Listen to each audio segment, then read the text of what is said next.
வீடியோவில் எதை பற்றி பார்க்க போகிறோம் அப்படின்னு பார்த்தீங்கன்னா, விவசாய கடன்களை தள்ளுபடி செய்ய இருக்கிறார்கள். எந்த அளவுக்கு இந்த விவசாய கடன் தள்ளுபடி கிடைக்கும், யாருக்கெல்லாம் இந்த தள்ளுபடி கிடைக்கும், இதைத்தான் இந்த ஒரு வீடியோவின் வாயிலாக நம்ம பார்க்கலாம். ஸோ முதற்கட்ட தள்ளுபடியை முதல்வர் விஜய் அவர்கள் கடந்த ஜூன் 15ஆம் தேதி வெளியிட்டார். இரண்டாம் கட்ட தள்ளுபடியை முதற்கட்ட தள்ளுபடி மே மாதமே வெளியிட்டாருங்க. இரண்டாம் கட்ட தள்ளுபடியை ஜூன் 15ஆம் தேதி வெளியிட்டார். மூன்றாம் கட்ட தள்ளுபடி ஜூலை 15. ஸோ மக்கள் பார்த்தீங்கன்னா அந்த தள்ளுபடி ரொம்ப கம்மியாக இருக்குது. ஒரு லோயஸ்டான ஒரு தள்ளுபடி, யாருக்குமே பயனற்று கிடைக்கிற இந்த தள்ளுபடி வேணுமா அப்படின்ற அளவுக்கு பார்த்தீங்கன்னா மக்கள்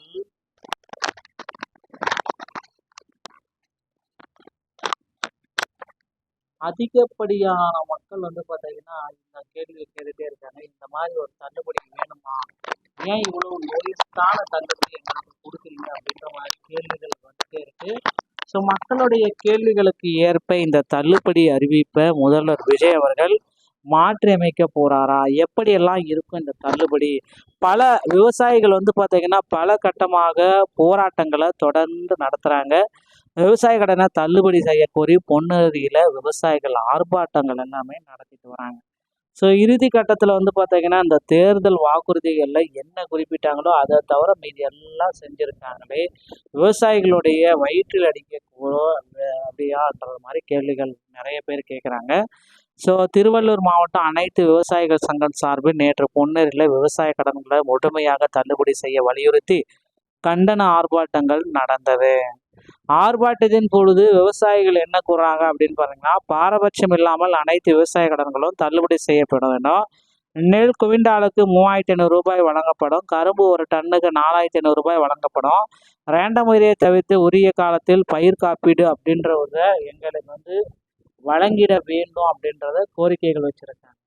ஸோ இது எல்லாமே விலை ஏற்றப்பட்ட ரசாயன உரங்கள் பழைய விலைக்கு வேண்டும். தேவையற்ற உபகரணங்கள் வழங்குவதை தவிர்த்து மானியத்தை விவசாயிகள் வங்கி கணக்கில் அப்படியே நேரடியாக செலுத்துங்க அப்படின்றத கோரிக்கை வச்சிருக்காங்க.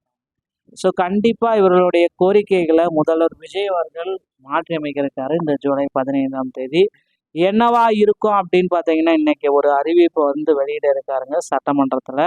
அதில் பார்த்தீங்கன்னா முதல்வர் விஜய் அவர்கள் தள்ளுபடி ஆல்ரெடி 75,000 நாங்கள் தள்ளுபடி கொடுக்குறோம். 5 ஏக்கருக்கு உட்பட்டவர்களுக்கு எல்லாம் 75,000 ரூபாய் கீழே வாங்கினவங்களுக்கு 75,000 முழுமையாக தள்ளுபடி. அதே 75,000 ரூபாய்க்கு மேலே 78,000 80,000 வாங்கினா கூட உங்களுக்கு 35,000 தான் தள்ளுபடி அப்படின்ற மாதிரி ஒரு பாஸ் பண்ணியிருக்காங்க ஜிஓ விவசாய கடனில். ஸோ இந்த பயிர் கடன்களில் இந்த மாதிரி தள்ளுபடியை எப்போ தான் முடிக்க போகிறாங்க அப்படின்றது தெரியல. கண்டிப்பாக பார்த்திங்கன்னா இந்த மாதிரி தள்ளுபடி கொடுத்ததுனால மக்கள் கலக்கத்தில் இருக்காங்க. ஸோ எப்போ தான் எங்களுக்கு விடிவு வரும், மீண்டுமாவது ஒரு ஆட்சி மாற்றத்திலாவது எங்களுக்கு ஒரு விடிவு வருமா அப்படின்ட்டு மக்கள் வெயிட்டிங் லிஸ்ட்டில் இருக்காங்க. ஆல்ரெடி கடந்த ஆட்சிகளில் நிறைய தள்ளுபடி நிறைய மக்கள் இதில் பயன்படுத்துகிறாங்க. ஆனால் இந்த டைம் பயனடைவோர் எண்ணிக்கை கணிசமாக குறைக்கப்பட்டிருக்கு.